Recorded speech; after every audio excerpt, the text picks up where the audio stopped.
Minasan, konnichiwa. Kembali lagi dengan Nippon Time. Kali ini kita akan membahas pola kalimat JLPTN 3, yaitu te kara denai to atau te kara denakereba dan tokoro. Seperti apa dua pola kalimat ini? Kita simak penjelasan dalam video ini sampai selesai. Langsung saja kita ke pola kalimatnya. Yang pertama yaitu kata kerja bentuk te plus diikuti kara denai to, atau bisa juga dengan kara denakereba. Ini tidak ada perbedaan antara kara denai to dan kara denakereba. Nah, saya memadankannya dalam bahasa Indonesia dengan jika tidak maka tidak. Jadi ini nyambung ya minasan, jika tidak maka tidak. Kalimat kedua berbentuk kalimat negatif, larangan atau tidak, kemudian bisa juga kalimat yang minus atau kalimat yang mengandung makna minus. Kita lihat contoh perubahan bentuk T yang diikuti dengan kara denai to atau kara denakereba. Ada kata torimas menjadi totte kara denai to, naorimas naotte kara denai to, sukurimas sukutte kara denakereba, shirabemas shirabete kara denai to, misemas misete kara denai to, kemudian shimas shite kara denai to. Ini hanya contoh bagaimana perubahan bentuk T diikuti dengan kara denai to atau kara denakereba. Selanjutnya langsung saja kita lihat contoh kalimat penggunaan dari te kara denai to. Yang pertama dapat kita lihat di sini ada gambar SIM, yaitu surat izin mengemudi, kemudian orang mengendarai mobil. Kalimatnya adalah unten menkyo wo totte kara denai to kuruma wo unten shite wa ikemasen. Unten menkyo wo totte kara denai to kuruma wo unten shite wa ikemasen. Jadi di sini artinya jika tidak memiliki surat izin mengemudi atau belum mengurus surat izin mengemudi, maka dilarang mengemudi. Jadi jika tidak maka gitu ya, jika tidak memiliki SIM maka tidak boleh atau dilarang mengemudi. Kemudian di contoh yang kedua, oya no kyoka o moratte kara denakereba Nihon e ryugaku ga dekimasen.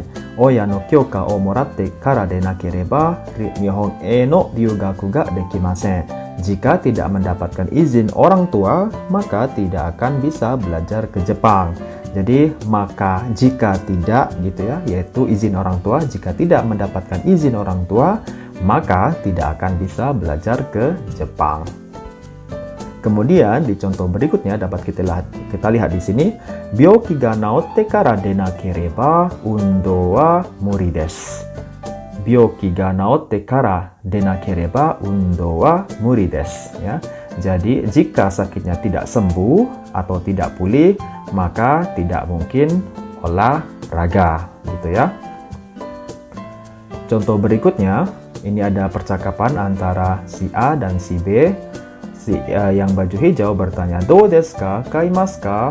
Kemudian yang baju biru, ini ada iPhone minasan, begitu ya, mahal, takai. Kemudian si biru yang baju biru menjawab, "Kono sumaho ga takai mono nanode, suma to soudan shite kara denai to kau ka doka kimeraremasen." Karena smartphone ini barang mahal, saya tidak dapat menentukan beli atau tidak kalau tidak berdiskusi dengan istri saya. Jadi, jika tidak berdiskusi dengan istri, maka tidak bisa menentukan beli atau tidak. Di sini menggunakan te kara denai to. Bagaimana minasan? Apakah sudah paham dengan penggunaan te kara denai to atau te kara denakereba? Sepertinya cukup mudah ya. Berikutnya kita beralih ke pola kalimat yang kedua, yaitu penggunaan tokoro. Nah, tokoro ini minasan ada 3 penggunaan. Yang pertama digabungkan dengan bentuk kamus diikuti tokoro, kemudian bentuk teiru diikuti dengan tokoro, kemudian bentuk ta atau kata kerja ta diikuti dengan tokoro. Nah, ini masing-masing maknanya berbeda. Yang pertama bentuk kamus plus tokoro itu diartikan baru saja akan. Ini baru saja akan, jadi belum terjadi tapi akan terjadi atau akan dilakukan. Kemudian bentuk teiru tokoro ini sedang dilakukan atau proses sedang terjadi atau sedang dilakukan. Kemudian bentuk ta tokoro ini artinya baru saja telah. Nah, jadi tokoro ada 3. Cukup banyak ya minasan. Bagaimana penggunaannya kita lihat dalam contoh berikut ini. Bentuk kamus plus tokoro yang pertama yaitu baru saja akan, menyatakan kegiatan yang baru akan terjadi atau baru akan dilakukan. Bisa kita lihat contohnya di sini, konsato ga hajimaru tokoro desu. Konsernya baru saja akan mulai. Jadi belum dimulai tapi sudah ada tanda-tanda akan mulai begitu ya. Baru saja akan mulai. Kemudian di sini ada contoh percakapan, mo tabemashita ka? Kemudian si B menjawab, kore kara taberu tokoro desu. Dari sekarang baru akan makan, begitu ya. Jadi biasanya bentuk kamus plus tokoro itu banyak diikuti oleh kata keterangan seperti kore kara, imakara, ya, dan sebagainya. Nah, itu dia bentuk kamus plus tokoro. Berikutnya adalah bentuk teiru plus tokoro. Di sini artinya sedang atau proses. Kita lihat contohnya, repoto kaiteiru tokoro desu, ya, sedang menulis laporan atau sedang proses dalam menulis laporan.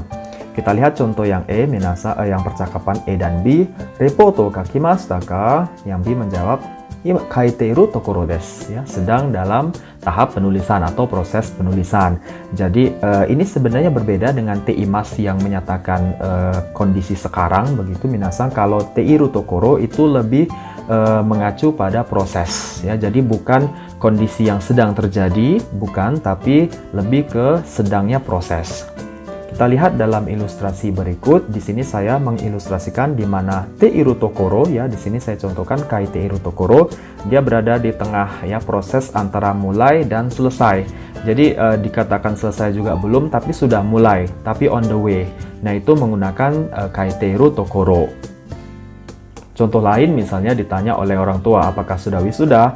Sekarang sedang proses menulis skripsi. Nah, itu sedang proses menulis itu kaiteiru tokoro di sana yang lebih tepat nih. Misalnya rombong o kaiteiru tokoro. Walaupun dia tidak dalam keadaan menulis di depan laptop, tapi dia sedang proses penyelesaian skripsi atau tesis. Nah, seperti itu boleh menggunakan kaiteiru tokoro. Jadi nuansanya atau perbedaannya dengan yang teimas sedang terjadi, di teiru tokoro menekankan pada proses. Kemudian yang terakhir adalah bentuk ta atau kata kerja ta plus tokoro. Di sini diartikan baru saja telah, ya, menyatakan kegiatan yang baru saja selesai atau baru saja telah terjadi. Contohnya dapat kita lihat di sini, nimotsu o okutta tokoro desu. Baru saja telah mengirim barang, ya. Jadi memang prosesnya kejadian telah terjadinya itu memang sangat dekat pada saat dia berbicara, ya. Kemudian tataima tabeta tokoro desu, ya, baru saja makan atau baru saja telah makan, ya. Tataima. Nah, tatokoro ini banyak sekali ditandai dengan kata keterangan tataima yang artinya baru saja, ya. Tataima tabeta tokoro desu, baru saja telah makan. Bagaimana minasang? Apakah dua pola kalimat yang kita pelajari di bab ini atau di video ini sudah paham? Mudah-mudahan minasang dapat memahaminya dengan baik. Sekian yang dapat saya sampaikan pada kesempatan kali ini. Mudah-mudahan bermanfaat untuk semuanya. Arigatou gozaimashita. Sampai bertemu di video selanjutnya. Terima kasih. Ja, sayonara.